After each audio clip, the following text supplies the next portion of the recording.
Deviled eggs are a timeless appetizer and they're always the first thing to go at a party, so let's learn how to make them. So the most time-consuming part of making deviled eggs is peeling the eggs, but a huge tip is to use a pressure cooker to boil them. When you do that, it takes about 6 minutes and they're actually easier to peel. So with your pressure cooker, add a rack to the bottom of it. If you don't have a rack, crumple up some aluminum foil and stick it in the bottom of the cooker. Then you're going to add about 1.5 cups to 2 cups of water, just enough to come to the bottom of the rack. Place your eggs inside. And here's where a pressure cooker is really handy because it doesn't matter how many eggs you put in here, it's still only going to be 6 minutes. So I'm going to do a whole dozen and that will give me 24 deviled eggs. Lock the lid in place and make sure this is on the airtight position. And then we're going to put it 6 minutes on the timer here. So after 6 minutes, the pressure cooker will go off. It's time to release the steam. You're going to do a manual steam release. That means move the pressure limiting valve to the steam position. Let all that steam out at one time. So once all the pressure is out and you hear that lock drop, it's time to remove the lid. I'm going to use a pair of tongs here. I have some water with some ice cubes in it. And I'm just going to transfer the eggs one by one into our ice bath. Peeling the eggs is really easy to do, especially since we cooked them in the pressure cooker because the pressure has caused the egg to move away from the shell a little bit. So as you get those peels off, make sure you have all the peel off the egg. I usually do that by dipping it back into the water as I'm finishing that last little peel. We have all our eggs peeled. Now we can get rid of this.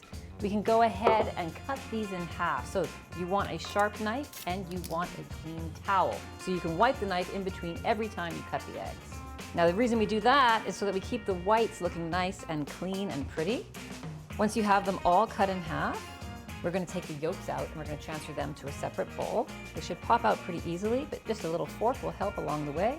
Now, we need to bump up this little yolk mixture so that we have enough volume to fill all our halves and then some. So we're going to use some mayonnaise. We're going to use some mustard, Dijon mustard. You could also use some hot, spicy brown mustard, which brings me to the next point. And what the devil's got into these eggs?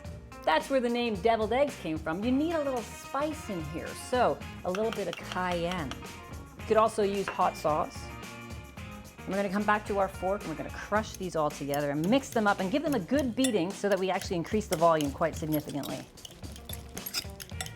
Now, key ingredient, salt. They have to have some salt in there. And it's up to you whether you want to put some black pepper in. We've already put cayenne pepper in, so there should already be some kick. I'm going to now fill these using a piping bag. Now, if you don't have a piping bag at home, you can use a zipper sealable bag like this. We're going to transfer everything to the bag now. So get every little bit in there. It's really important. We can't afford to waste any of this. Push all the air out of the bag and seal it up. Now make sure you get everything down to one corner of the bag. And when you're down here and everything's beyond your hand, give it a good twist. That is really important so that the filling doesn't come back at us when we squeeze it. Now let's get a pair of scissors and cut off just the tip of the piping bag. Now remember to squeeze, and as you squeeze the filling out of the bag, you're going to continue to turn the bag like this. Come back to your eggs and simply squeeze it out of the bag. So as you get less filling in the bag, be sure to squeeze it down to the corner and give it another turn, always forcing that filling towards the corner and not towards you. Fill the remaining eggs. These are our basic deviled eggs, and you can mix it up by adding ingredients to the yolk mixture or just putting interesting toppings on top. Now, of course, paprika is a traditional topping, but why not try some chives? Or perhaps some bacon bits? That's like breakfast deviled eggs right there. Or sweet pickle. But you know what? No matter how you top them, these deviled eggs are going to be the first to go. They're bound to please. Thanks for watching. If you'd like to see more of the basics, click over here. If you'd like to see everything I used today, click over here. And if you have any comments or suggestions for more basics, put them in the comments section right below.